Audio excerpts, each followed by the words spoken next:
Lab का दरवाजा अचानक बिना किसी चेतावनी के लॉक हो जाता है। प्रोफेसर घबरा जाते हैं और तुरंत नोलन को लैब का दरवाजा खोलने का आदेश देते हैं, लेकिन नोलन उनकी बात नहीं मानता। उल्टा वो अपने पसंदीदा कंप्यूटर सिस्टम से खिड़की खोल देता है। फिर वो लैब का रॉकेट इंजन भी चालू कर देता है। वो जल्दी से वापस ऑब्जर्वेशन डेक की तरफ भागते हैं, लेकिन वहाँ जाकर देखते हैं कि नोलन इंजन की स्पीड लगातार बढ़ा रहा है। प्रोफेसर किसी तरह खिड़की के पास लगे लोहे के जंगले को पकड़कर खुद को संभालते हैं। नोलन इंजन की स्पीड पूरी तरह मैक्सिमम पर पहुंचा देता है। इसके बाद वो आराम से पास रखे व्हाइट बोर्ड के पास जाता है। वो प्रोफेसर द्वारा लिखा गया फॉर्मूला मिटा देता है और उसकी जगह नया फॉर्मूला लिख देता है। जैसे ही वो मुड़कर वापस चलता है, उसी समय तेज खिंचाव की वजह से बूढ़े प्रोफेसर का शरीर रॉकेट इंजन में खिंच जाता है। अगले दिन 2 लोग जांच के लिए वहां पहुंचते हैं। उन्हें व्हाइट बोर्ड पर अलग तरह की लिखावट के अलावा कोई खास सबूत नहीं मिलता। लैब के बाकी दोनों डॉक्टर भी साफ कह देते हैं कि उन्होंने वो फॉर्मूला नहीं लिखा। मड पिछली रात की ड्यूटी लिस्ट देखता है। उसे पता चलता है कि उस रात प्रोफेसर के साथ एक क्लीनर नोलन भी ड्यूटी पर था। जब मड नोलन से पूछताछ करने जाता है, तभी डॉ स्नो बीच में बोल पड़ते हैं। उनका कहना होता है कि नोलन इतना समझदार नहीं है कि इतने मुश्किल साइंटिफिक फॉर्मूले लिख सके। इसके बाद दोनों लोग लोकल वेलफेयर सेंटर जाते हैं और नोलन से पूछताछ करते हैं। वहाँ उन्हें पता चलता है कि नोलन की बुद्धि भले कम हो, लेकिन उसे नंबर और आकृतियों में काफी दिलचस्पी है। दाना उससे पिछली रात के बारे में पूछने की कोशिश करती है। तभी नोलन अचानक घबरा जाता है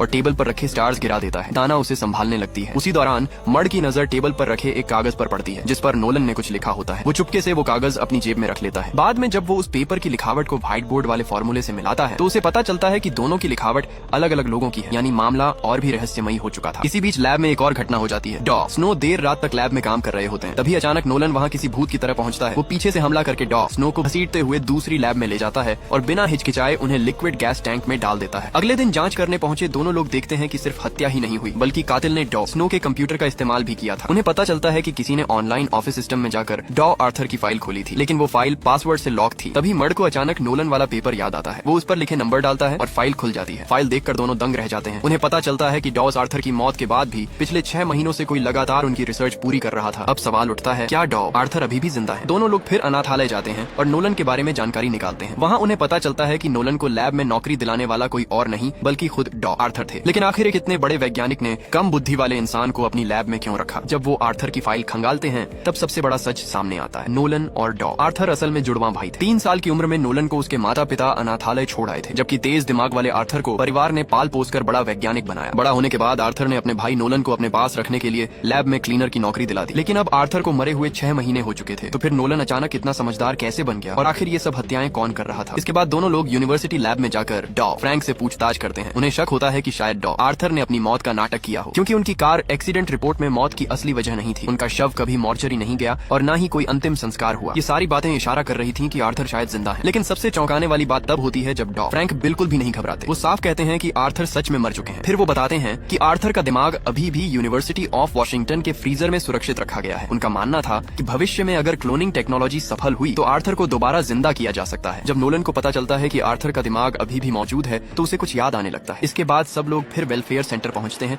और नोलन को उसके सपनों के बारे में बताने के लिए समझाते हैं, लेकिन नोलन बहुत डर जाता है। वो कहता है कि वो सपने बहुत भयानक हैं। तब मड एक रिमोट कंट्रोल वाला हवाई जहाज निकालता है और नोलन से कहता है, सोचो कि ये प्लेन तुम हो और मैं इसे कंट्रोल कर रहा हूँ। और तभी नोलन के मुंह से सच निकलता है, फ्रीजर के थर्मल सिस्टम को नष्ट कर दो।